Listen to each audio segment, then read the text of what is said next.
My name is Stephen Michael Kenney. I was in the 173rd Airborne Army, 68, 70, 71, 70. I enlisted, yeah, because the Airborne's the best. If you're gonna go somewhere, you want to be with the best. One of the reasons I'm still here, all the way airborne. First, you had to be all volunteer. So, a lot of them U.S. guys, the draftees, they didn't want to do the. But there's good ones too. But a lot of them didn't figure they belonged there. So once you become airborne, you're a volunteer and can't really complain about anything. You ask for it. So, it was tough training, real tough. Well, I had to be physically in shape. Down at Airborne, you ran the oval track twice a day, and it was a 5-mile track, 2.5 miles. So you'd be doing 10 miles, 5 miles in the morning, 5 miles in the afternoon. Then you did cals, and you had to run everywhere. So they would get you in condition, So I went through basic training, advanced airborne infantry training, jump school, Fort Benning, and then I went through phase 1 of special forces. I jumped out of perfectly good airplanes. It was good because they were the most fair to me anybody ever was in the military. You cut the mustard or you don't. If you fall out on a run, you're out. Do you remember your instructors? They called them black hats, airborne, and they were the best troops around. They treated everybody fair. Was it difficult for you to adapt to the military lifestyle? Not after growing up with all the World War II veterans in Belmont, the greatest. They all kept you squared away. They could yell at you and keep you in line, I'm a member of the 1272 post. My father was a member and all his friends. And they had Christmas parties and concerts, and I think they got baseball going, and they brought you up right to love the country. I had a dream sheet. I said, well, you gotta be crazy to say you want to go to Vietnam. I said, I would like to go to Panama or Germany.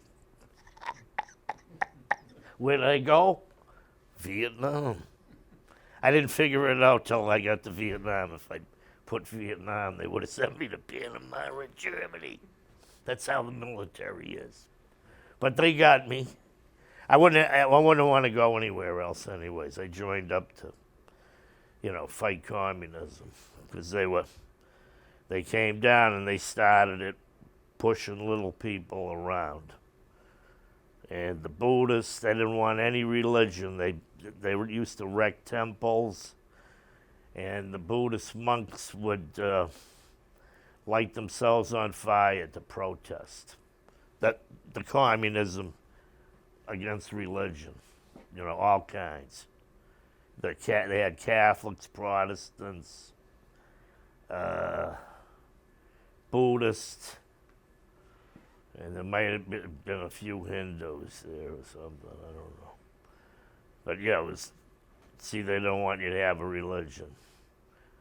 Just like the Talibans and all them people. Try to take your religion away so you're not as strong to fight them. There wasn't any front lines. It was like I was out up in the mountains, the plains, Bong Song Plains, Tiger Mountains, on low mountains, Anke, and I just with a platoon, so it's like surrounded all the time. You know, they're always around, pumping a few rounds at you, you know. Well, it's good to be with some good troops, and I love all my friends that I served with, and lost a lot of them. I got my I got a Bronze Star with V here I got over there because I was lucky and saved a bunch of guys, and, you know, I did my job, you know. So, but I was lucky. My dad, he was a P-47 Thunderbolt pilot. Daniel J. Kenney flew 73 combat missions in the famous P-47 Thunderbolt with the 412th Fighter Squadron, 9th Air Force. For his services in World War II, he was awarded the Distinguished Flying Cross, Air Force Combination Medal, and air medals with 12 oak leaf clusters. He also received 5 battle stars, Air Offensive Europe, Normandy, Northern France, Rhineland, and Ardennes, Alsatia, and Central Europe. The Distinguished Unit Citation, the French Croix de Guerre, and Belgium Forenjo, or whatever. He continued his service in the Air Force Reserve, ultimately retaining the colonel, got out as a colonel. So all those World War II vets that can speak today, we loved them, you know. They did a good job. Here's me, the kid, when I was still innocent, 18. Not ruined yet, by Uncle Sammy. He was a nice kid. They remember him. Sorry what happened to you, buddy. Here's the last machine gun team I was on, right here. The 2 guys with me are dead now, but they were nice young guys. So we kept the machine gun nice and clean so it would work properly when you needed it. Bring some heavy pee on Chuck.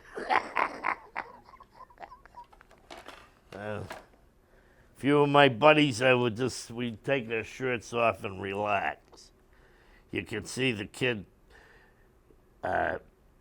lean, mean fighting machine. He took off like 50 pounds while he was over there, due to my wonderful diet on sea rations. Well, he opened up a can of Alpo years later, and I said, I could eat this, man. I'm telling you. They had these beef slices, 99.9% fat. Thank you. And then they had ham and limas, but there was no ham in them. Every once in a while I had to eat them. I'd eat them. I go, where's the ham? Hey, no ham here, you know. And then here's my last squad I was with the machine gun and everything. Look at the nice young guys. We didn't hate anybody, and did our job so others could have free speech and all. And all the people in South Vietnam, too. Because, you know, they would, if you did anything to help Americans, they had hit teams they'd send in, and they'd terrorize the poor farm people.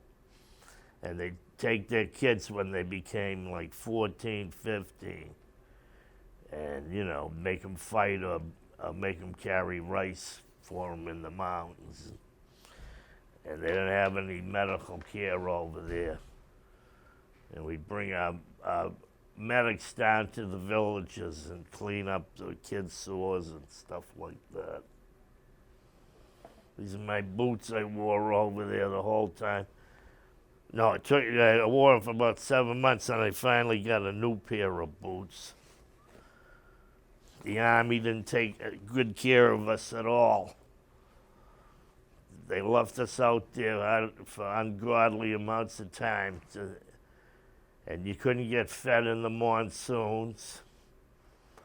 Yeah, you had jungle rot on your boils. That's called trench foot, what we all had. You had no skin from your feet down, and you couldn't get any help because they just kept my unit out there all the time. And it was tough. And I'm lucky I'm here. I made it through my whole tour. That was one of the few guys to do it. Buddy gets it. It's tough to keep going, but you have to. And we didn't hate anybody back here doing their protests. You can do that if you want. But you weren't going to have to go. None of them people were going to have to go. They were just making noise.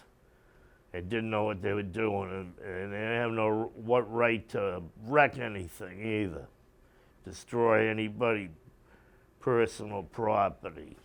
I wouldn't go near any of it myself. I stayed away. I was just happy to get home, and the people in Belmont treated me nice. And you got a right to free speech. But they didn't have to go. It's always the poor people, usually, in any war. And you kids out there want to read something good about war, it's depressing, but you can read All Quiet on the Western Front, The Red Badge of Courage, and Johnny Got His Gun. There's no glory. It's just extremely sad. And you have to keep going because, you got to take care of your friends. And then you come home and you count your blessings and you try to be a good person. And that, you can't, nobody's perfect. I had a drinking problem for years. Now I don't drink. I got 27 years without drinking. So all you kids